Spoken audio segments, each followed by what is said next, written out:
There's something we all share, something that inspires us, drives us, and challenges us. It's what gets us out of bed, ready to face each day and find new ways to improve our urban world and our customers' lives. It's the opportunity to reimagine and redefine our cities and leave a powerful legacy.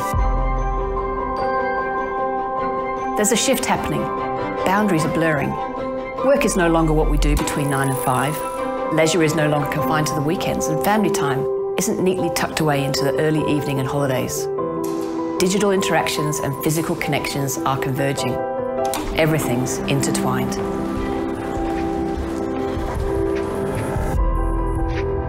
People everywhere are looking for ways to live a seamlessly connected life.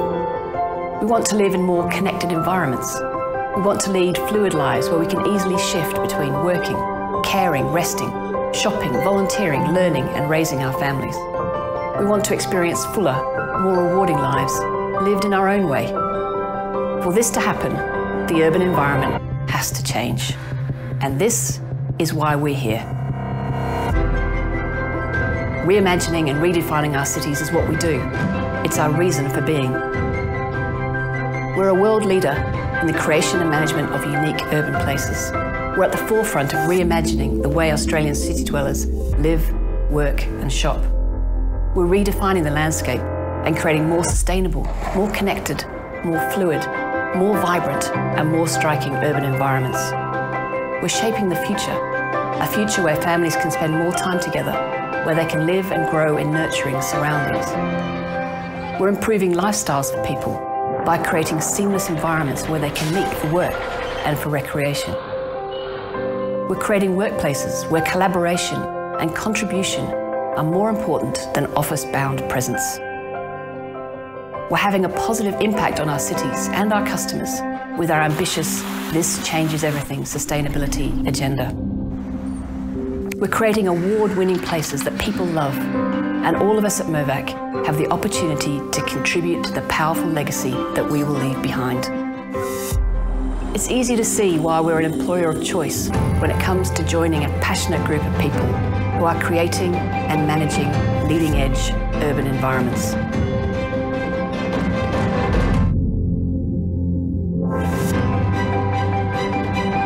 At Mirvac, we have a purpose, and that purpose is to reimagine urban life. Reimagining harnesses the power of our imagination, of our dreams, to do things differently, perhaps even in a startling way. It means to question, to think again, to not settle for the tried and true or the mundane.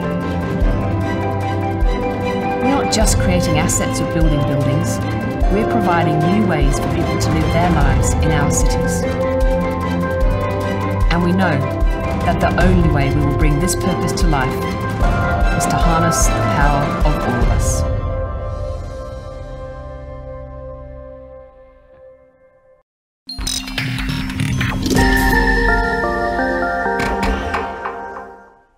Hello once again and welcome to this week's auction update. Geoff White from CoreLogic will join me in just a moment. We might just have a sober warning for the market back in just a moment.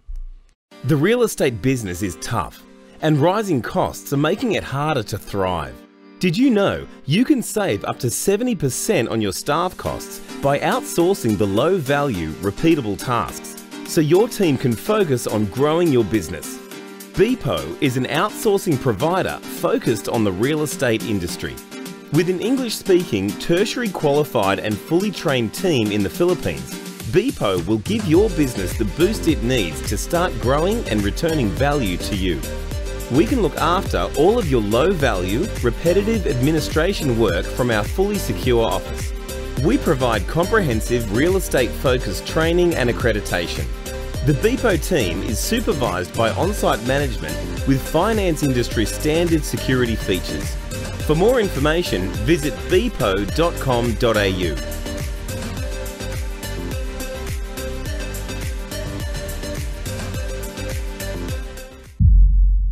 And joining me once again as my co-host, the man who has all the figures, Geoff White from CoreLogic. G'day, Geoff. How you doing? Yeah, g'day, Kevin. How you going? Good, mate. We saw a bit of a, I guess a sign that maybe sellers are getting a bit reluctant about putting their properties on the market, Geoff. Yeah, that's possible, Kevin. I think certainly from what the agents are saying, their listings are down on what they have been. And that's probably because those that are contemplating selling aren't necessarily, doing it just for the sake of it or testing the market, given what the sort of market we're in. But having said that, this week we had only 100 less than last week in terms of auctions nationally. So it did go okay this week, yeah. Okay, so what are our preliminary clearance results looking like, Geoff? Yeah, we've got a weighted average, Kevin, of 55% nationally. So that, in comparison to the preliminary last week, was 54.1%. So we're up a little bit on last week. Excuse me. Sydney finished at 61.3%. Preliminary from 799 auctions. So really, that's showing some strength in that Sydney market. Back a little bit from what it was, obviously, a year or two ago, but still showing some good signs. And Melbourne, 54.9% from 1,046. So it topped 1,000 in the end, but 54.9%. So those preliminaries with Sydney and Melbourne, Sydney 61.3, is actually up on the preliminary last week, which was 58.6. So it's a few percent higher than the preliminary last week. Melbourne was also up about 1%. So they're doing okay, we believe, at this rate. And certainly the other other cities, Brisbane 32.9 from 124 auctions, Adelaide 47.9 from 94, Perth 33.3 from 15 auctions, so not many auctions in Perth. And Canberra was the interesting one for me, Kevin, 44.2, which is down on what it usually is, and they had 121 auctions. So a total of 2,204 auctions conducted. Excellent. All right, well, we'll have a look at the house and unit breakdowns. Geoff, we might just here focus on Sydney and Melbourne as the two indicators. Yep. An interesting story there, isn't there? Yeah, it is, Kevin. And when you look at these numbers and looking at Sydney first, you'll find that the houses have a higher clearance rate than the units. So in Sydney, 62.7 versus units 58.9. So the house market, in terms of those being offered this week, was stronger than the units. In comparison to Melbourne, which is almost the opposite, the units were higher at 58.6. The houses 53.2. So a different, almost just a flip from Sydney to Melbourne. So that's an interesting observation. Overall, the units were actually higher than the houses. Units 57.5 nationally, and houses 53.7. So that gave us the 55% weighted average. So yeah, when you focus on Sydney and Melbourne, they're different markets certainly, and this week showed that. Okay, we'll take you to Sydney now, the sub-regions. North Sydney, Hornsby, eastern suburbs with the most number of auctions, and a reasonable sort of a result out of North Sydney and Hornsby as well, Geoff. Yes, some good results there. There's quite a few 60s amongst the sub-regions, and one of the ones to focus on is certainly the city and inner south at 70.7 and Parramatta 72.7. So there was a couple of the sub-regions above 70%. We've got a few in the 60s there, including the inner southwest, inner west, North Sydney, Hornsby, which has been performing pretty well in recent weeks. They had 62.2, and the Northern Beach is 63.2. So Sutherland 65 from 30 auctions. But the one eastern suburbs, 176 auctions conducted with a clearance rate of 54.9. So that was a good result for the eastern suburbs as well, Kevin. Yeah. It was indeed. And while we're in Sydney, let's have a look at the top sale, which in fact was the top sale in the country. 8 Brayside Street in Wahroonga. 5,020,000. Chadwick Real Estate selling this one. Nice home, Geoff. Yeah, this is a classic. A very, very nice home. The parcel of land was obviously a major attraction here, 1,960 square metres, 5 bedrooms, 4 bathrooms, and some garage accommodation as well. A solid brick. The house or the building itself was 409 square metres of internal living, so a good sized property, but a terrific location, and offered everything that you would really want, and hence the result. And plenty of potential to do something else given the size of the allotment. And well done to the guys at Chadwick, Lynette and William at Chadwick. Good result. Yeah, a great result. And just looking at the photos of this property too, Geoff, it's an unusual design, but very it looks like a really solid property. Yeah, it does. It's got that feeling even by the photos, doesn't it? That's right. They mentioned solid brick and it looks solid. But the one that really grabbed me was the image of out the back there with opening onto the back area there, sitting out there with all of those opened up. What a fantastic greenery and a wonderful outlook at the back there too. You can see yourself there, Geoff, can't you? And I could actually, yes. And given the weather we're having at the moment, a nice cold beer in one of those chairs would be quite good, Kevin. Exactly, mate. It just shows what you can do with all that land too, and almost 2,000 square metres, as you said. It's a great property. And once again, congratulations to Lynette and William. Okay, we'll take you to Melbourne, the sub-regional results there. Yeah, once again, I think, as you like to say, Geoff, run a ring around 50s and 60s. They're there. Yeah, that's right. Save and accept the West at 48.8, which is still not bad from 115 auctions. The rest are all above 50, and we've got a couple breaking into the 60s. So, again, in comparison to Sydney, Sydney's had more of a range between the sub-regions and their clearance rates. Melbourne's probably got a little bit more consistency there. We haven't got anything in Melbourne showing it above 70, so the highest being 61.3 in the inner east, actually, and then the southeast at 61.1, and then we've got quite a few in the 50s. But the inner part of Melbourne, 55.9, with 265 auctions. So a lot of auctions there, and a pretty handsome clearance rate there of 55.9. So that shows some strength certainly in that market there, Kevin. It does. Top sale out of Melbourne was 5 Gordon Grove at South Yarra. Justin Long and Fiona Council from Marshall White selling this one.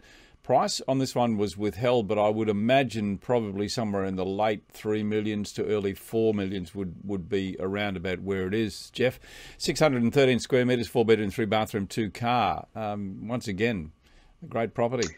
Yeah, well. It does. And credit to the guys at Marshall White and Justin Fiona. Well presented, as they always do at Marshall White. And this home, as you scroll through the photos, is just, well, there's not really anything that you'd need to do to it. It's got a very modern kitchen and all the facilities there. And again, it's 4 bedrooms, 3 bathrooms, so a good size home, solid brick, and in a 1920s era, which is very popular. And that part of South Yarra is close to everything, botanical gardens and Toorak Road and all of the facilities around that area. So a particularly good result for the guys at Marshall White and their client in Gordon Grove. Indeed. Okay, top sale out of Brisbane. Glenys Austin sold this one from Ray White Paddington, just a touch under $2 million, $1,906,000 in Wilston. This one is a fairly big home on a good-sized block of land, 810 square metres in Wilston. Very hard to come by. 5 bedroom, 3 bathroom, 2 car. This one, I imagine, would have had a lot of interest in it, Geoff. Yeah, I would have thought so. The accommodation it offers there, 810 square metre block, but 5 bedrooms, 3 bathrooms, a big Queenslander, elevated. It hasn't been on the market for over 20 years, and it's got all of those things you'd want, and a particularly good outlook as well. And credit to Glenys Austin with the photos there. Very inviting on their website. And, fireplaces and all the things, 2-car lock-up garage, et cetera, Kevin. So a good result there in Vale Street.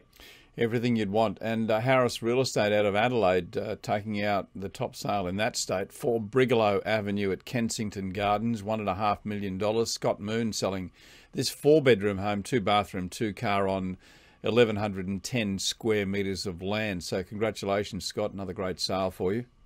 Yeah, this is a classic, a Californian classic, as the heading is, and it certainly got that character and charm on a big block. Accommodation-wise, 4 bedrooms, 2 bathroom, 2 car garage, and again a very, very good home with a lot of street appeal. Pull up out the front, you're captivated by the street appeal, and then it doesn't let you down when you walk through too. So a particularly great result there from Scott and Lucy at Harris, and that was a good one. Well done, guys. Yeah, well, congratulations to all those salespeople who took out the top sales in each of those states, and to all the people, of course, when you've got the number of auctions that we had over the weekend, a lot of agents out working really hard. Before we leave you, Geoff, I just want to go to our last graphic, which is the weekly clearance rate, the combined capital cities, and this is the rolling results, and it gives us a really good feel about where the market's going. Quite sobering too when you look that we've got to go back to, I think, 2012, 2013 to see results that we're achieving now. But it is headed in the right direction, Geoff. Yeah, that's right, Kevin. You're quite right. As we all know, everyone knows that property goes in cycles, and we're certainly going through one at the moment, which is very similar in terms of the clearance rates back to 2012. The upside is that we're seeing some clearance rates based on some good volumes in the last 2 weeks. Clearance rates are better than they were at the end of last year, so that's a promising sign. And it'll be interesting to see where we go from here on. Obviously, we've got some interruptions to the market, such as long weekends and Easter, and coming into obviously federal election time. So the market will be very volatile to some of these sorts of interruptions, as I put them. But when we've got clearance rates better than 50%, I think that's not too bad given from where we've come from. Most of the agents are saying they'd like a very good balanced market at around 60%, as being a number that is good for sellers, good for buyers, and I think in some cases that there's a lot of truth in that, because we don't particularly like the high 80s and high 70s, because that's really unsustainable for any great period of time. So we'll see how we go over the course of the coming weeks into winter there, as we go through autumn there, Kevin. Yeah, you make a very good point, Geoff, too, and I think we shouldn't measure the market on those high points of the 80s and 90s, because they're, as you say, they're just not sustainable. As you can see there on that graph, we might reach them, and then we, take a bit of a nosedive. So, certainly if we can get results around 60%, I think we're doing quite well. Yeah, that's right. I agree. So we're stable in certainly the last few weeks. So if we continue that sort of stable approach, it'll give buyers some extra confidence to come back into the marketplace as well. And vendors will know that that's what the market's doing. And so, again, that shows more of a balanced approach to the market. Thank you, Geoff. Geoff White from CoreLogic will be back again later in the week, and we'll have a look at the auction numbers that are coming up this weekend. But as Geoff has correctly said, it'll be a long weekend in Melbourne, so that will impact the number of auctions there. But we'll come back later in the week, on Friday, in fact, and tell you what's ahead for the weekend. Geoff, always great talking to you, my friend. Thank you. You give us a wonderful insight into the market. Geoff White from CoreLogic. Thank you, Geoff. I'll see you later in the week. Thanks very much, Kevin. Talk then. Thank you.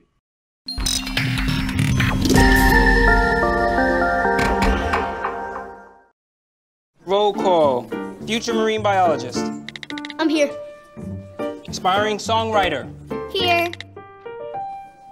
Captain Lasercat. Affirmative. At Amazon, we have everything for back to school.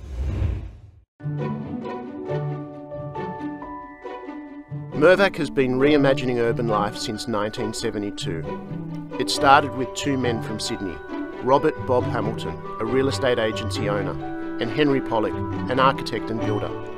An innovative partnership that would shape the way people live, work and play for decades to come. I'm a very firm believer in teamwork. In any major project would form a team. You'd have someone from marketing, an architect, builder and developer, and you'd agree on the way you were going to go forward. Unless you all agreed that's the way to do it, then the deal wasn't on. So you had to cooperate and work the way together. And I can only stress too very strongly that you've got to work as a team, because nobody knows it all. It was the beginning of one of Australia's most successful property development stories, and it's a story that continues to be told today through Mirvac's growth, success and people. Hamilton and Pollock's first project was a block of 12 apartments completed in 1972 in Sydney's Rose Bay. It was called Montrose. By the end of the 1970s, they were not only building houses on subdivided land in the growing suburbs of northwest Sydney, they were revitalising existing apartments, which was key to Mirvac thriving during the 1970s downturn. In the 1980s, Mirvac led the revival in Sydney's property market. And that really started in 1981 in the York apartments. We did the first sort of major residential building in the city. And people queued around the corner and around the block. And we sold out the 150 units in the morning. They were selling their places in the line, which is quite incredible. The York was Sydney's first luxury high-rise apartment building to be built in the CBD for 50 years, and it changed the real estate landscape. The actual fact that we did influence the standard of housing and apartment building in this country. There's no doubt I think we did lead the way and set a certain standard that people copied and now I find that there's no doubt that the competition's a lot better now than it used to be. Since then, Mirvac has further expanded to constructing whole master plan communities, creating beautiful spaces to work, shop and play, where every project brings new expertise and opportunity.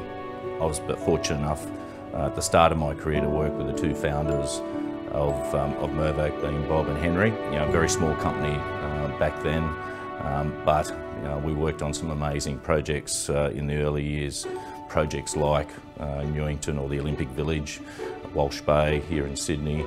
I think back to you know, the Newington project or the Olympic Village, where we started working on that in the mid-90s.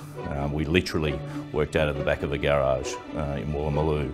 The village had to cater for 16,000 athletes, so we had to design a whole bunch of houses that had to cater for 24 people in each home, and then we had to convert that into a sustainable community. In the 1990s up in Brisbane, Mirvac was the first developer to really take advantage of the river and do a development called Mariners Reach that was a revitalisation of an existing industrial area into a vital new community space and residential opportunity. Today, Mirvac is a top 50 ASX listed company and is a diverse but integrated group of over 1,400 employees working across many more innovative, bold projects than the founders could have conceived when they started Mirvac all those years ago. The Mirvac's good name is the most important asset it's got. Yep. So I think that's what you've got to keep working on.